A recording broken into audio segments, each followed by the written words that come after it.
Lunch, Lady Doris. Have you got any grease? Yes, we do. Then grease me up, woman! Hey folks, this is Grease Scotsman. Welcome to part 2 of the Boneworks Story and Lore Guide. This second video has become so long that I intend to split it into 2 parts, but rest assured, part 3 will be released at the same time as this video.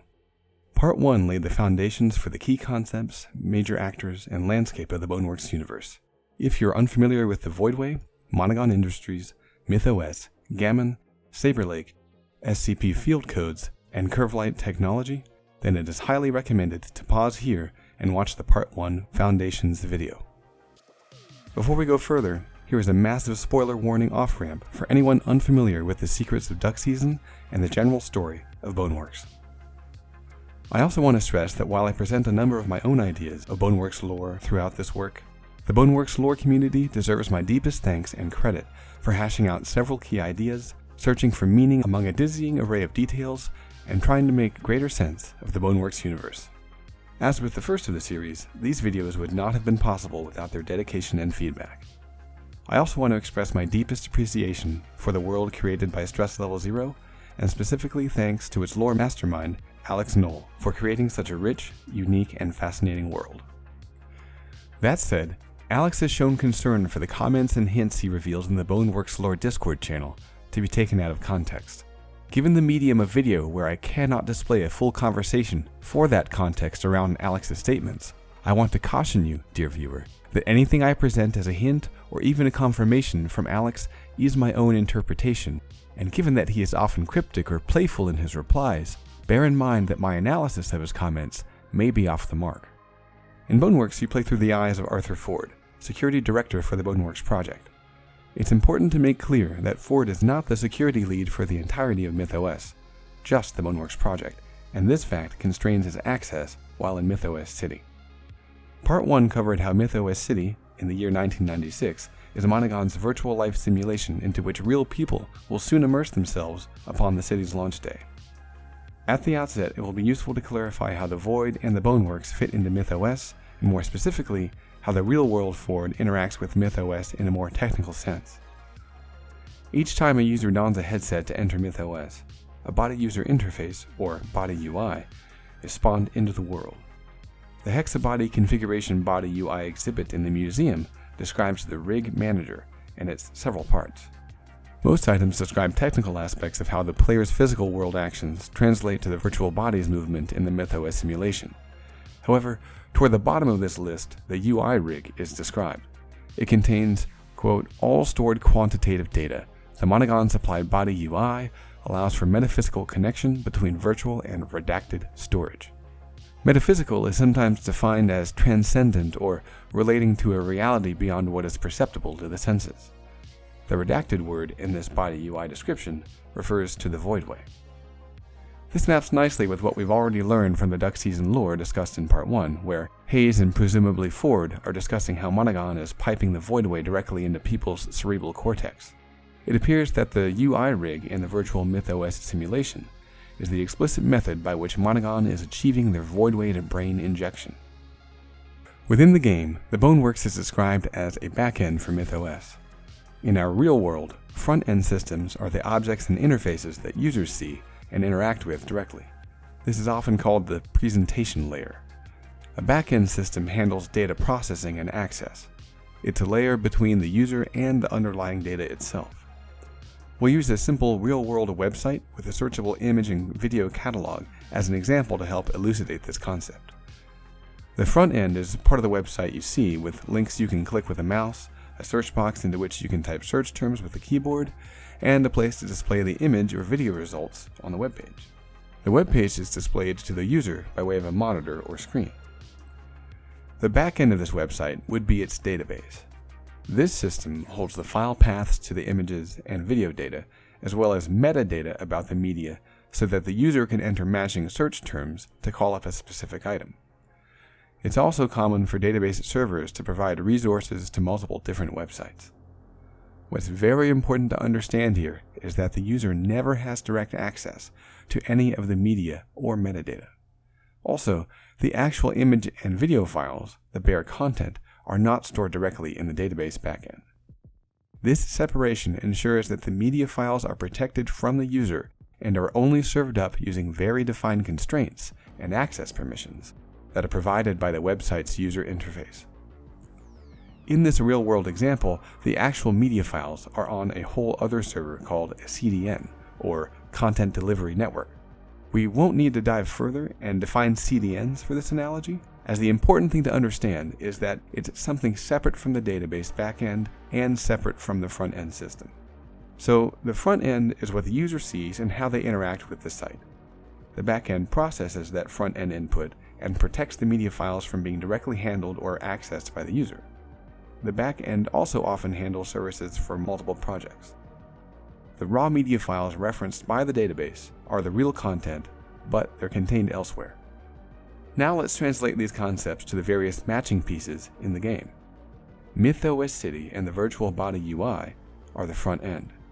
Instead of a mouse, monitor, and keyboard providing interactivity in our website example, in Boneworks, a virtual reality headset facilitates user interaction with the front end. Similar to the real-world website example where the front end constrained the actions a user could take or what data they can access, the MythOS simulation and its body UI provide that protective function. The Boneworks is the backend layer, similar to the database from the website scenario.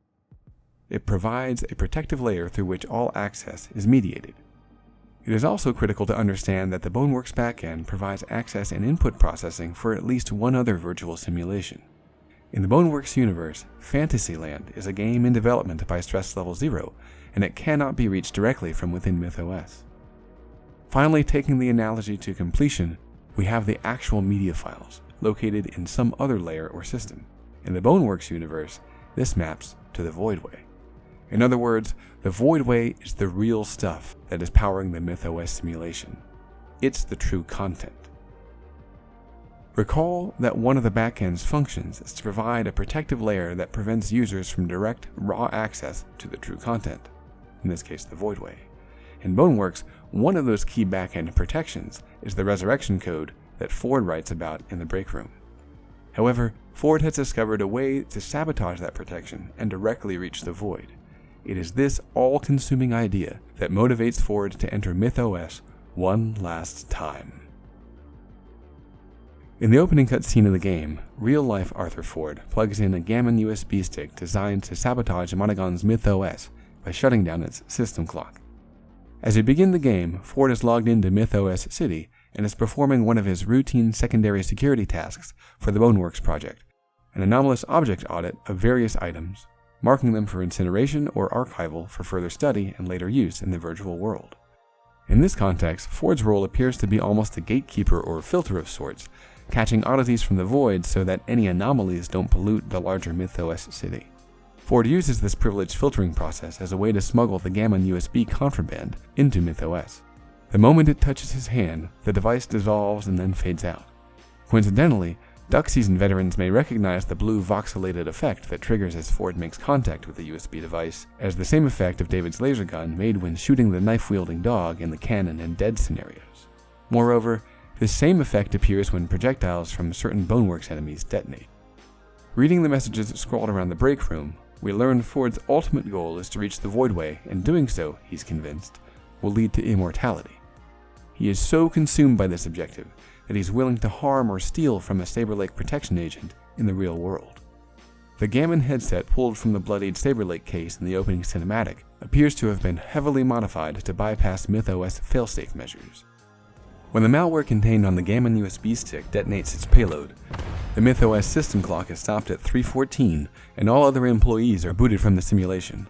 This gives Ford a few solitary hours to travel to the Time Tower and repair the system before anyone else can enter MythOS. As noted in the Foundations video, Ford appears to have discovered this vulnerability during a conversation with Mike Hayes that was logged to a clipboard found on the Curvelight table in Duck Season's most secret area. The messages in the break room further detail Ford's motivations and how he can achieve his goal of immortality. Stopping the MythOS system clock has triggered additional obstacles. Undomesticated void energy has leaked into the virtual operating system, causing a lockdown across several instances. We see the first of these quarantine measures as we leave the break room, heading to streets. The barrier door that closes in the alleyway blocks Ford's direct path to the streets level. Just beyond the quarantine wall that slams into place in the alleyway is the building with the playroom gym and the stress level 0 offices. Instead, Ford gets rerouted to the museum, where he must snake through its exhibits and exit through a trash chute onto the streets. A poster in the trash chute room warns users to report signs of null bodies that have gained sentience. This is our first indication that something separate from Ford's clearly disruptive clock shenanigans may be causing problems within MythOS. The first null bodies encountered are dormant, yet, as our Ford progresses, nulls exhibit an increasing awareness and will attack on sight. These awoken nulls are considered anomalies and are eliminated immediately by omniprojected Saberlake agents. One of the most important structures in Streets, and also the game's first puzzle, is the geometry recycling machinery. It is the first clue that clearly indicates the stuff of which MythOS City is really made. As geometry is recycled by the garbage collector, or Boss Claw, as it's endearingly named by the Boneworks lore community, it gets broken down into its bare material, instanced matter held together by void energy. Indeed, the geometry recycling chamber is swamped in void energy leakage. Dropping from a vent exiting the geometry recycling facility, Ford gets his first communication from the real world. Mike Hayes lets Arthur know that all other Monogon employees have been kicked and that the system is locked down, suggesting what we already know: the system clog may be the cause. Hayes also appears confused that Ford is still in the system, indicating that he does not know Ford's true plans. Hayes also shows no sign that he suspects Ford to be the culprit of the system shutdown. Ford leaves the streets only after a showdown with the first Omniprojector, followed by daringly catapulting himself to another rooftop that hosts a functioning instance portal. As Ford enters Roanoff, he's given assistance from another Ford. And here's where things get really interesting. Recall that part 1 of this video series admitted discussing a final piece of the Boneworks jigsaw puzzle. We will now lay that piece in place. What if this isn't Ford's first time attempting to reach the void? Assuming you, dear viewer, have already completed the game, replay your experience from memory, but from the perspective of it not being the first time Ford has journeyed towards the Voidway seeking immortality. Throughout Boneworks, there are messages scrawled across a myriad of surfaces. Some messages are encouraging, giving Ford clues about puzzles, hidden pathways, how to avoid dangers, and so on. Other messages are continually warning Ford to leave MythOS, to turn back, and to avoid the void. To understand the sources of these messages, it's important to think about what it means to die in MythOS. Gaining immortality is Ford's all-consuming goal, and he risks his position at Monogon, a violent confrontation with the Saberlake agent, and, if caught before he succeeds, perhaps his very life, in pursuit of it. Death and immortality are the primary themes of Boneworks. Indeed, they pervade the first messages one finds scribbled on the walls in the break room level's opening moments. These messages specifically map out a few separate cases of death: death in myth, death in real life, and death in the void. Focusing on the MythOS case, one message reads, "Dying in MythOS just resurrects you over and over. This can't be good for our psyche." Imagine our Ford getting scooped up by the huge garbage collector machine that sweeps up null bodies in streets, and then being dropped to his death, minced by the machinery of the geometry recycling pit.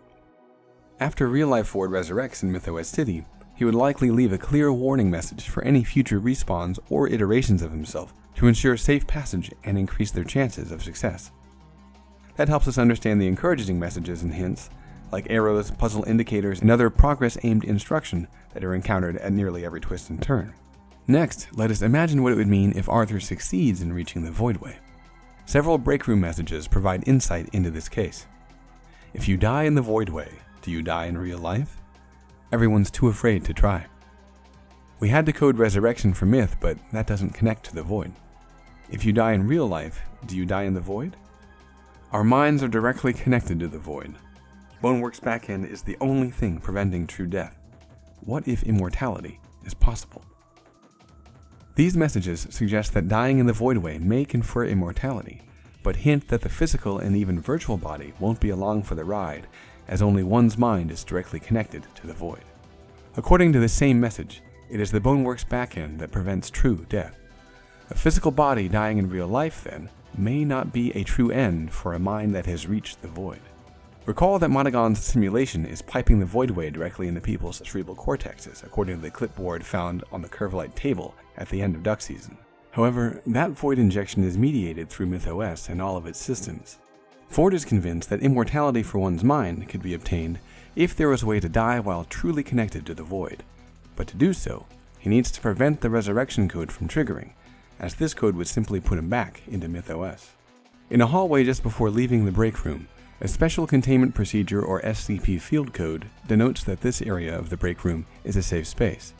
As a quick aside, I mistakenly swapped special in the SCP name with the word safety in the Part 1 video for some reason. I've corrected that mistake going forward to avoid confusion. These field codes appear throughout the game and often provide warnings or helpful hints to the player.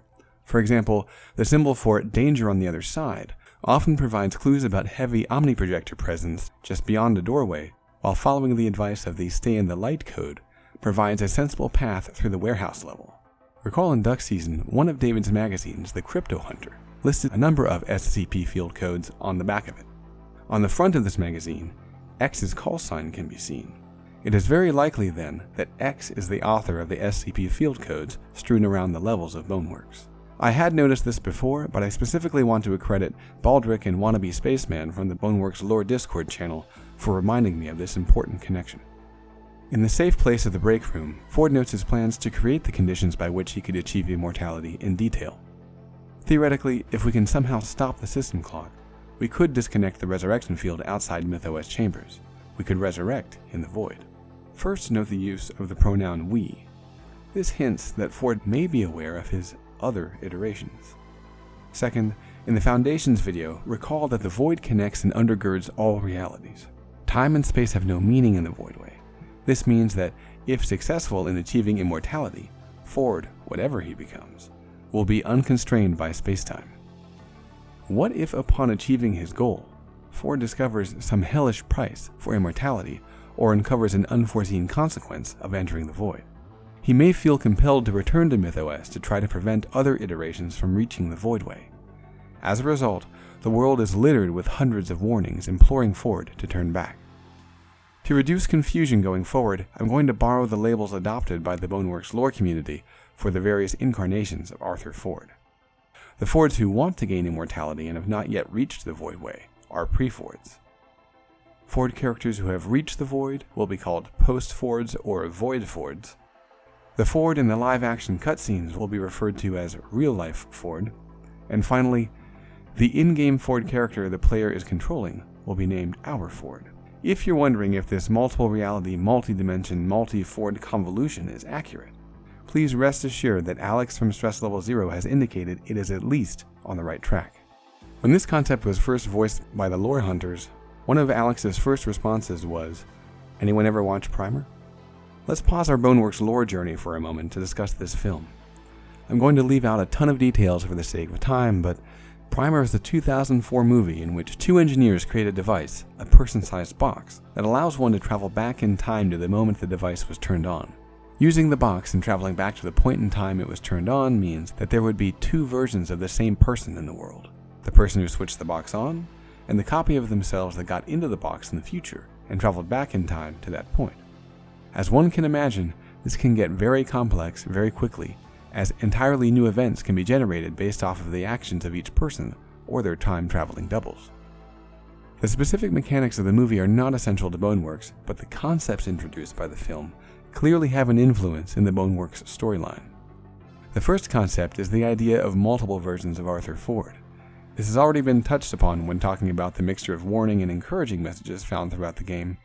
The second critical concept is the idea of one's other selves attempting to correct a wrong or prevent the initial event that kicks off all other events.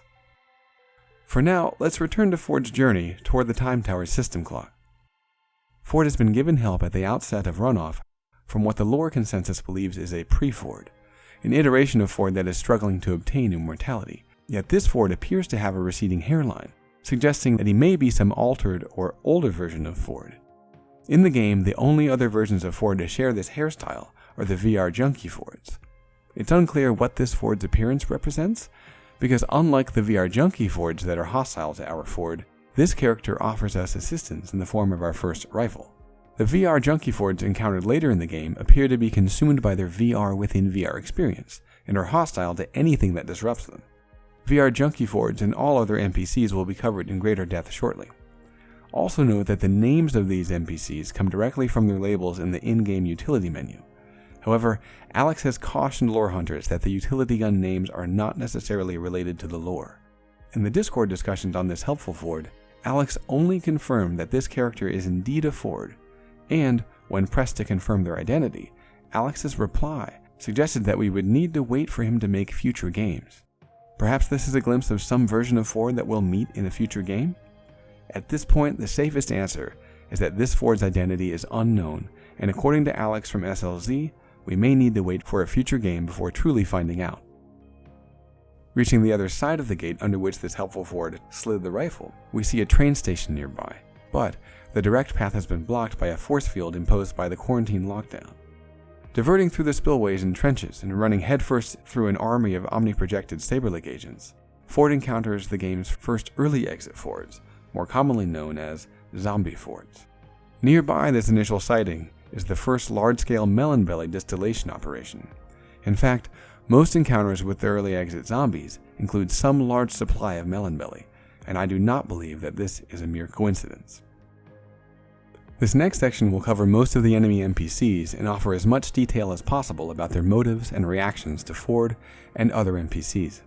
I will also be referring repeatedly to the Boneworks lore consensus. Within the Stress Level 0 Discord channel, the Boneworks lore hunting community has put together a document of what the group considers the most likely hypotheses surrounding the game's story and lore. Many of these ideas have been validated or hinted to be correct by Stress Level 0's lore master Alex Knoll, and a summary of them have been added to the lore section of the publicly available BoneGuide Google document. See the description below for a link. This collection of agreed upon ideas has been labeled the lore consensus. I will endeavor to point out specific hypotheses that have backing from Alex, those that remain speculation by the lore community, and areas that disagree with my own ideas. Null bodies are the only NPC to be given a formal description within MythOS. The information kiosks for null bodies in the museum level describe them as null-based entities are artificial structs created by the city's underlying AI to help in the construction of MythOS City itself. Null bodies may look sentient, however, don't be fooled. They are merely mindless artificial data laborers. Throughout MythOS, signs are posted instructing users to report any null bodies that show signs of sentience. I speculate that these conscious nulls may be exhibiting initial signs of Melon Belly exposure, a claim which will be explained in detail shortly. Except for corrupted null bodies, nullmen are hostile to every NPC in the game, including turrets. I believe this is due to an emancipation theme that runs throughout the nullmen's storyline. In addition to the encouraging and discouraging messages aimed at Ford's journey, there are also a myriad of messages that aren't addressed to the protagonist. They are written in sprawling, hurried large letters, "Down with Monogon, stop MythOS, no." These are all authored by null bodies who have gained sentience. MythOS is their prison, Monogon is their jailer, and they want autonomy. The official drink of MythOS is called Ultramersion, so it's fitting that a rival drink named Melon Belly is fueling the sentience revolution. Messages like "I don't want more Ultramersion," notes that give directions to where to find more melons, and the seemingly ceaseless celebration of melons and Melon Belly are also written by these newly sentient and increasingly rebellious nullmen. Recall from the Foundation's video that the Saber Lake Protection Agency is a security contractor for both Gammon and Monogon Industries. Their work with Monogon and MythOS City manifests as omniprojectors that act as a cleanup crew. A decent analogy might be that they are a weaponized antivirus for MythOS. Their role is to rid the system of anomalies and sources of corruption. The hostility list for omniprojectors includes zombie Fords, null bodies who have become sentient, and corrupted nulls. However, they leave Monogon crablets alone unless provoked. The presence of our Ford during a system-wide lockdown is also an anomaly, and so we players have secured a spot on the omniprojector's hit list. Null rats are the adorable non-hostile roly-poly entities that appear nearly everywhere in Boneworks. While other NPCs leave them alone, omniprojectors will murder the hell out of them, so it's probably safe to say that they are some kind of anomaly in MythOS City. The remaining NPCs have stories that are far less clear. One hypothesis contends that an early exit Ford zombie is made from Ford shells left behind every time a player dies and resurrects in MythOS City. This idea, though not fully embraced by the lore consensus, is intended to explain both zombie Fords and the mixture of encouraging and discouraging messages that the player encounters. I disagree with this idea, given the mechanics evident in the Streets level. Traditional operating systems and programming languages have memory management and upkeep routines. MythOS appears to have similar functions. For example, in Streets, the large floating garbage collector, or boss claw device, that grabs null bodies and Ford and dumps them into the geometry recycling grinder puzzle represents this idea. I would argue that any Ford rig corpse geometry that's left behind after a player's death would be garbage collected. On a separate, real-world note, the fizzle out and removal of corpses that we players see is just a game performance mechanic to keep the frame rate solid in VR. You'll notice that, depending on the beefiness of your PC, corpses don't start fizzling out until you've left a trail of bodies in your wake, or you're in a location where the game is pushing the performance of your PC. The more widely accepted Boneworks lore consensus idea contends that early exit zombies are examples of the remnants of Fords who made it to the Void. These Fords are empty shells that become animated by the MythOS Voidmind AI once our Ford's consciousness transitions to the Void. I disagree with part of this hypothesis. For a quick aside regarding the Voidmind AI, Baldric, a lore hunter from the SLZ Discord, suggests that the Voidmind AI may not even exist. He wonders if Monogon invented the AI as a scapegoat to explain away anomalies from the Voidway whenever they manifested in MythOS. While drawn to this idea, given that the museum does have an air of carefully crafted PR literature to it, there's not enough evidence to make a definitive call. Returning to Ford zombies, my speculation is that early exit Fords are not controlled by MythOS, but instead have become consumed by a Melon Belly addiction. I'm going to attempt to back this idea up with info directly pulled from the game and snippets from lore discussion from both Discord and other sources. So these guys are a corruption within the system. Okay. Now, I'll say no more. We know from Brandon, Boneworks creative director, that the zombie Fords are considered a corruption within MythOS, which makes me doubt that they are empty shells under MythOS control. However, I agree with the consensus in thinking that early exit zombie Fords are some of the husk Fords that get left behind in the virtual world once real-life Ford, our Ford's mind, transitions to the Voidway. Alex hints that this may be the case. A lore hunter named Abagor was summing up some of the ideas about the Fords found in the dungeon and elsewhere in a conversation on Discord.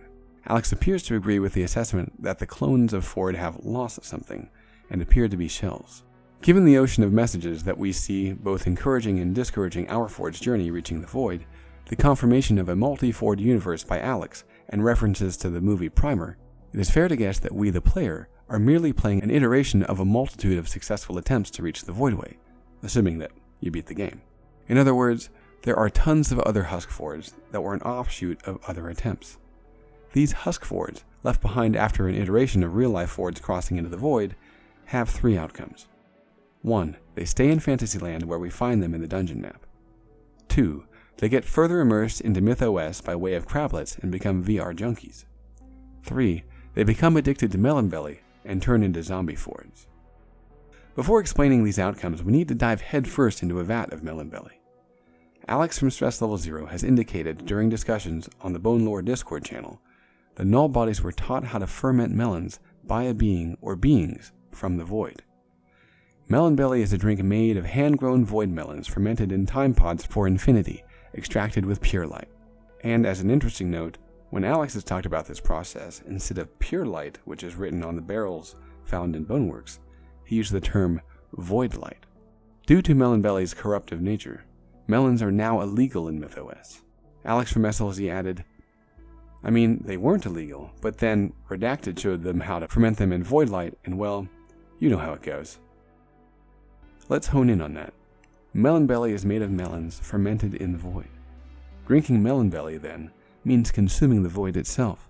Alex has also taken care to refer to whoever taught them nullmen the fermentation process in the plural, and even used some people to refer to these beings. Closer inspection of the Melon Belly containers reveals the cat logo. Recall in the Foundations video that 9, the cat from Duck Season, is a cryptid from the Voidway who X considers a trickster. Given these qualities, most lore hunters believe that 9 is ultimately behind the Melon Belly bootlegging and a corruption of MythOS that is specifically giving rise to sentience among its non-human inhabitants. Indeed, null bodies with minimal exposure to Melon Belly appear to be able to wake up, despite, according to the announcement in the opening moments of Streets, being put into a deactivated state when MythOS enters lockdown. All null entities have been placed in temporary hibernation state. Through that melon-colored lens, let's examine outcomes of the various Ford husks. Fords in Fantasyland are not hostile to the player. I would guess that the king, while appearing hostile to Ford, may be just following the expected programming of his role within the work-in-progress Fantasyland arena combat game. In other words, he's following a script and may not be inherently hostile. The consensus is that these husk Fords are taken over by Voidmind AI that runs MythOS. I don't quite agree here. The Voidmind AI is specifically a MythOS construct if going by the information gathered while in the museum level. However, Fantasyland is separated from MythOS and requires Boneworks access to reach it. I'll expand on this point a bit later. As with the null bodies in MythOS, we see evidence that Melon Belly has made it all the way to the throne room. However, without a full-blown Melon Belly operation in Fantasyland, these Ford shells have only limited access to the corrupting drink. Like the null bodies in MythOS, the husk Fords found in the dungeon level are also starting to wake up. When our Ford arrives in the dungeon jail cell, most players were probably bewildered by the sudden change of scenery. The sentience of the Fords found here is so rudimentary, however, that even walking on their own or performing voluntary movements with their hands is achieved only after they watch and mimic our Ford's actions. As far as is known, the Voidmind AI does not apply to Fantasyland, which further lends credence to Melon Belly being the culprit behind their awakening. The consensus does not delve into the origin of VR Junkie Fords. In my view, these husk Fords found their way back to MythOS only to succumb to the wrath of a Crablet headset. The Crablet headsets are Monogon-made hardware and appear to have the Zealot-like drive to immerse everyone into which they can get their claws deeper into MythOS. This idea was mentioned by Brandon during a playthrough on the Node YouTube channel prior to Boneworks' release. I'm just gonna replace my headset with this headset. That's what he was trying to do to you. Oh, he was trying to do that? I don't want to do that then. You're playing a VR game within a VR game, and the VR game only wants to further immerse you, right? Unlike our Ford, who resurrects when they die into a new rig when getting face-sucked by a Crablet, VR Junkie Fords are husks with no real-life Ford mind attached to them. Once under the influence of a headset, these Fords become wholly driven by MythOS, so in this instance, I am in agreement with the consensus. VR Junkies are also the clearest indication that Monogon is far from a neutral or benevolent actor. The Crablet's behavior indicates that Monogon will happily permanently immerse its clientele into MythOS with or without user consent. It should be noted that VR Junkie Fords are not hostile to Crablets, but Crablets will try to further immerse a VR Junkie. The final outcome to cover for husk Fords, as mentioned earlier, is the early exit zombie. Again, my contention is that these Fords are corrupted by an addiction to Melon Belly. Recall that Brandon from Stress Level 0 said that zombie Fords are considered a corruption within MythOS. Quite interestingly, Crablets will not attack zombie Fords on sight.